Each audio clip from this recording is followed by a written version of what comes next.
Welcome to Luscious Living, the podcast where personal growth meets wellness. Here, we talk about growth that feels nourishing, wellness that feels realistic, and habits that help you evolve without burning out. I'm so glad you're here. Let's grow together. Hello. Welcome back to the Luscious Living podcast with your host, Celine Bilgin. And today we're talking all about unsexy habits to make you sexier this year. First and foremost, if my voice sounds off, it is. I have a bit of a cold because I'm going to share with you something that I have not been doing on top of this list that I have for you today. And therefore, you get what you get. So I am recovering. However, I am still here to share this very, very important information that I wish I knew sooner. I wish I could also, have this be a conversation in every doctor office as well. So we're going to get into these habits that might not seem extremely, like a biohacking type of event, if you will, but I am going to be combining Chinese medicine and Western medicine as always into what are the rhythms that make you the most glowy, radiant, healthy version of yourself. So let's get into it. The number one aspect of this, and actually why I do what I do for work now, is because I was so darn confused about what to eat. I always ate whole foods, but I, for some reason, could just never get my weight right. I could just never get my skin right, etc., etc. And so I was always into some kind of fad diet, always, my entire life until I really received my education. And so now I see it so clearly as well in my work. I see it in the marketing. And so what I wish I knew was that real health is not extreme. Right now, we are seeing protein in everything, which of course we need protein for muscle growth and maintenance and satiety, but not to this extent. And honestly, a lot of these foods are causing gut health issues for a lot of people. I believe it's just corporate greed, to be honest. It's just like, okay, well, now the public knows that protein is good. Let's capitalize on it.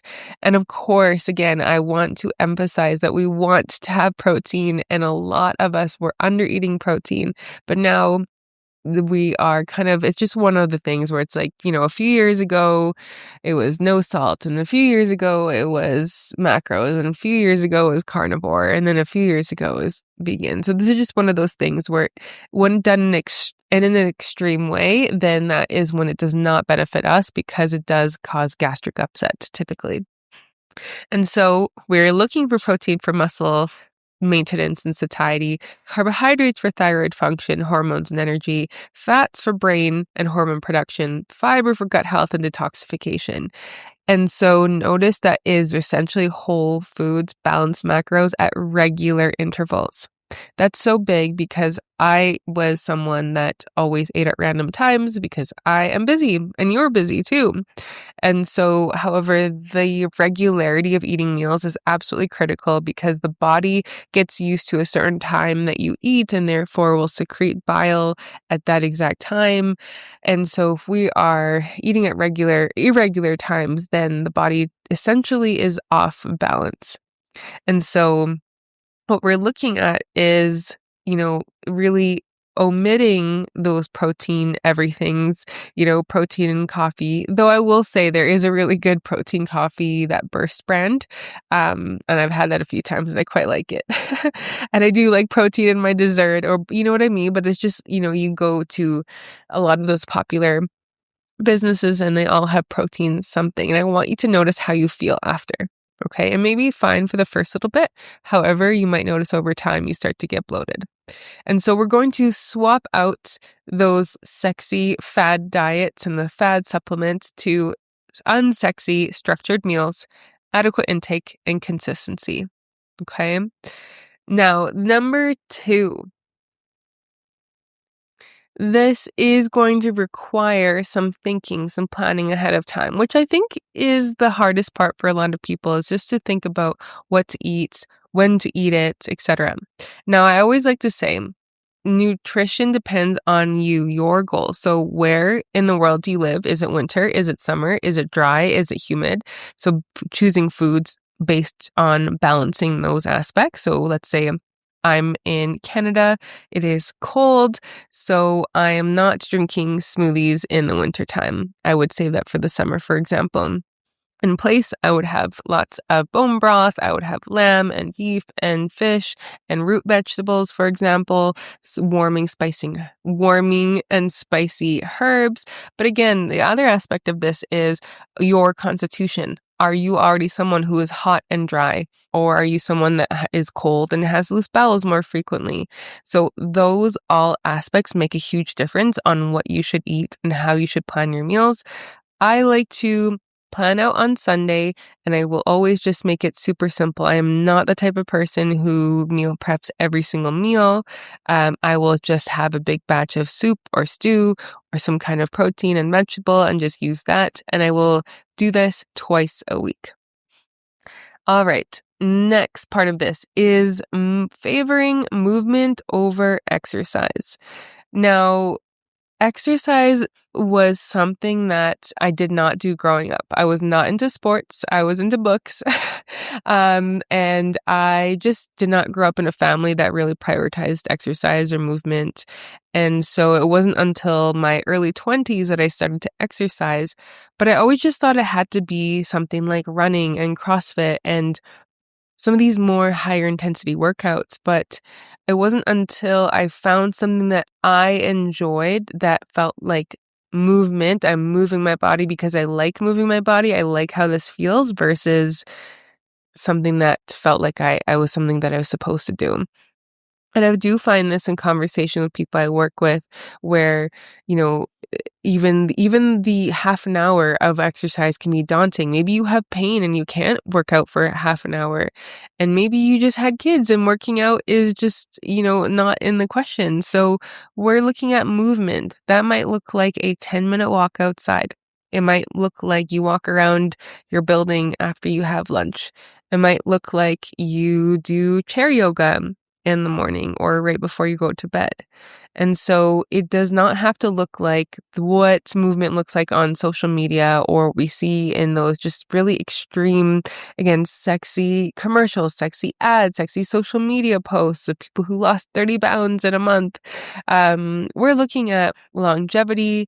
We're looking at movement. And I will say, I was with my grandmother who was in her early 80s this past summer, and it ingrained in me even more how longevity is what I want in my life more than anything. Strong bones, mobility, flexibility, independence. And that is really the mindset we should be looking at. And again, unsexy, right? But it works. The next aspect of this is sleeping before 11 p.m. Now, this is the area that I am the worst in, and hence why I believe I also made myself susceptible to catching a cold. So a study published in the European Heart Journal found that people who fell asleep between 10 and 11 p.m. had a significantly lower risk of developing heart disease compared to those who slept earlier or later. And this is also very, very important for your immunity because our immunity is essentially built while we're sleeping at the same time.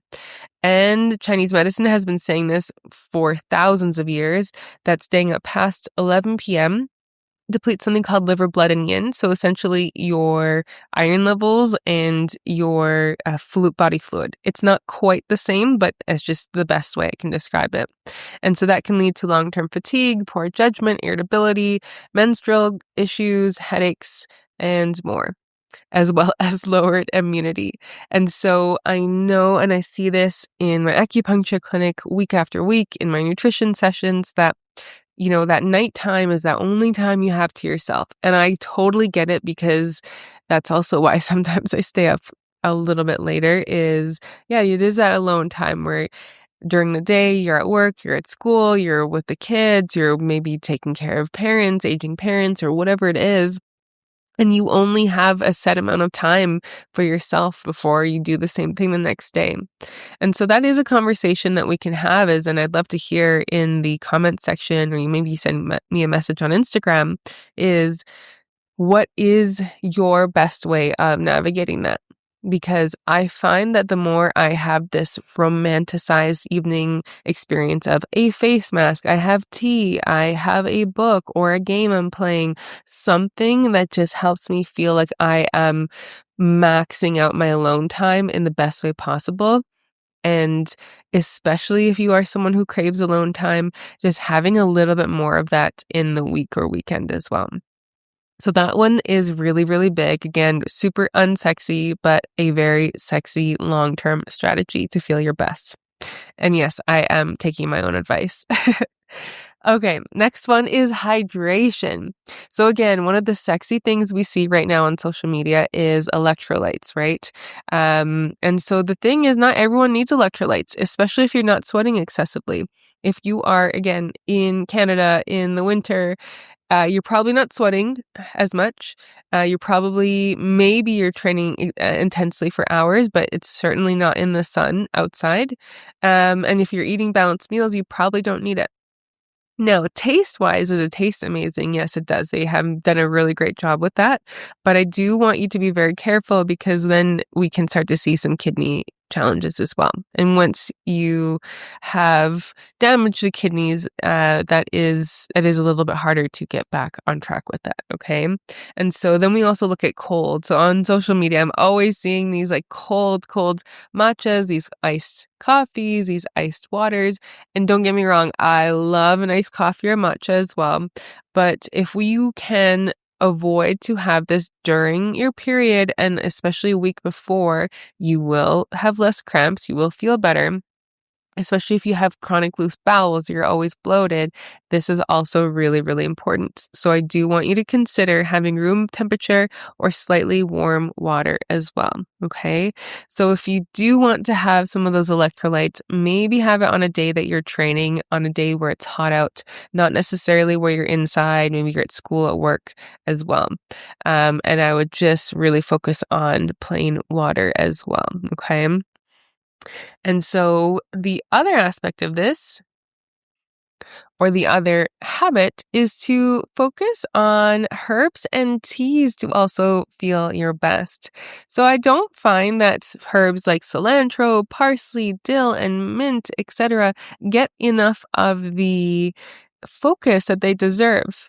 Right? And so these are packed with micronutrients, and they can also help, depending on the herb, detoxify your body and the heavy metals like cilantro. But also we look at teas such as hibiscus, which is an antioxidant herb. We look at dandelion root. We're looking at alfalfa. We're looking at oat straw. We're looking at nettle, rose, chrysanthemum. All of these flowers, these herbs have such wonderful properties. They can help bring your body back to balance and really help you feel your best. And that is also, I want to say, in line with fiber. Fiber is a very unsexy nutrient that you don't hear about very often, or you might hear about it on a cereal box, for example. But we're looking at whole foods fibers. Again, anything like pears, carrots, quinoa, millet. We have celery, carrots, etc. Basically, if it's a whole food, other than meat and fat, it's going to be high in fiber. So we have herbs and teas, and I encourage you to look into some herbs and teas. Maybe at the next time you're at the grocery store, you look in the tea aisle and get something different. But again, this is where customization is so, so important, because if you are someone who already goes to the washroom a lot, maybe you have lots of urination, dandelion root is not something I would recommend. If you are, let's say you have acne and you're feeling hot and thirsty, chrysanthemum is something that would be fantastic for you. So this is where that personalized guidance is so, so key, but there is so much out there online as well. The last unsexy, but very, very sexy habit to have this year is to have both hobbies and friendships outside of work or school. I always like to think of this as multiple streams of wellness, essentially. So I know very well what it's like to have work or school consume one's entire life. And then life starts to feel very mundane and like Groundhog Day otherwise. And so some of the hobbies I have been doing to make it not feel like that, especially when it's those colder months here where I live, is reading. I'm in the library at least once a week, and this is since I was a child, picking out books. I'm reading some mystery books right now. I have a book nook that I have, and I highly recommend looking that up. It is just so much fun. I am always now making some kind of baked good in the kitchen. Not necessarily great for my summer goals, but it's been really fun and relaxing as well. Or making different types of drinks like mocktails or different hot drinks as well, or cold drinks, different matcha lattes, etc. So, and then same with friendships, right? Having different streams of friendships. This is at least my perspective of different areas of life, different friends you like to do different things with. That being said, maybe you have a friend where you can do anything and everything with, and I love that. But it's also fun to have particular people you can go to different events with, you check out new restaurants with, you go hiking with, do book club with, whatever it is for you. It is just so important to cultivate those friendships, those hobbies, and really find ways to bring joy into your life that is outside of work and school, and essentially having something to look forward to. That is always my number one hack to feeling my best, is having things to look forward to. And really, all of these habits is essentially helping you become the best version of yourself. And that is a very sexy person, if you ask me. So I trust that these were helpful. I trust that you found value. If you have any questions, please do not hesitate to drop them below or send me a message on Instagram. Please send me some photos if you are trying any of these teas or any of your movement classes. I would love to hear from you. I appreciate you tuning in, and I look forward to seeing you for the next episode. Bye for now.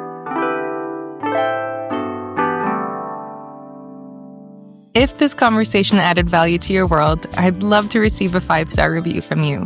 It really helps to reach the right ears. For deeper dives and curated resources, be sure to check out the links below. Thanks for tuning in, and I'll meet you back here next time.